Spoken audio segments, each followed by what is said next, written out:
আলু দিয়ে রুই মাছের ঝোল বানাবো। তার জন্য প্রথমে এখানে 3 পিস রুই মাছ খুব ভালো করে ধুয়ে নিয়েছি। এবার কড়াইয়ের মধ্যে বেশ কিছুটা সরষের তেল দেবো, তেলটা গরম হতে দেবো। এবার মাছের মধ্যে সামান্য একটু লবণ আর সামান্য একটু হলুদ গুঁড়ো দিয়ে খুব ভালো করে মাখিয়ে নেব। ততক্ষণে তেলটাও গরম হয়ে গেছে। এবার মাছগুলো একে একে তেলের মধ্যে ছেড়ে দেবো।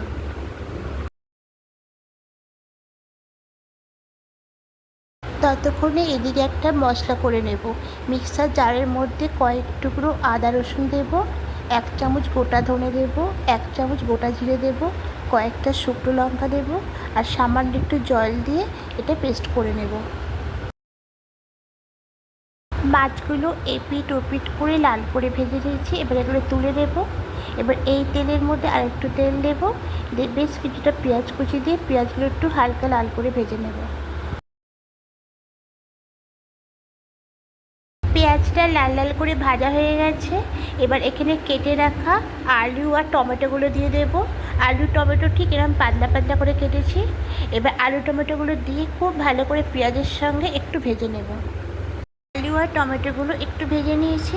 এবার এখানে সামান্য একটু হলুদ গুঁড়ো দেব, পরিমাণ মতো লবণটা অ্যাড করব আর যে মশলাটা পেস্ট করেছিলাম ওই মশলাটা দিয়ে দেবো। দিয়ে সব কিছু খুব ভালো করে আরও 2-3 মিনিট একটু কষিয়ে নেব। খুব ভালো করে কষিয়ে নিয়েছি। দেখুন এরকম ঠিক শুকনো শুকনো হয়ে আসবে। এখানে জলটা অ্যাড করব। প্রথমে মশলা পেস্টের জলটা দেবো, তারপর আরও কিছুটা জল দেবো, দিয়ে এবার কিছুটা ধনিয়া পাতা কুচি দিয়ে দেবো, দিয়ে খুব ভালো করে মিশিয়ে ঢাকা দিয়ে দেবো। আলুটাকে একটু হাফ সেদ্ধ করে নেব। ঢাকাটা খুলে নিয়েছি। আলুটা হাফ সেদ্ধ হয়ে গেছে, ঝোলটা ফুটতে শুরু করে দিয়েছি।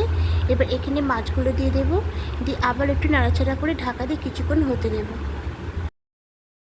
এবার ঢাকাটা খুলে নিলাম। দেখুন মাছের ঝোলটা একদম রেডি হয়ে গেছে। আলু দিয়ে রুই মাছের ঝোলটা একদম রেডি। যদি বন্ধুরা আমার রেসিপিটি ভালো লেগে থাকে একটা লাইক করে দেবেন, আর নতুন বন্ধুদের কাছে অনুরোধ রইল সাবস্ক্রাইব করে পাশে থাকার জন্য। আমিও আপনাদের পাশে থাকবো।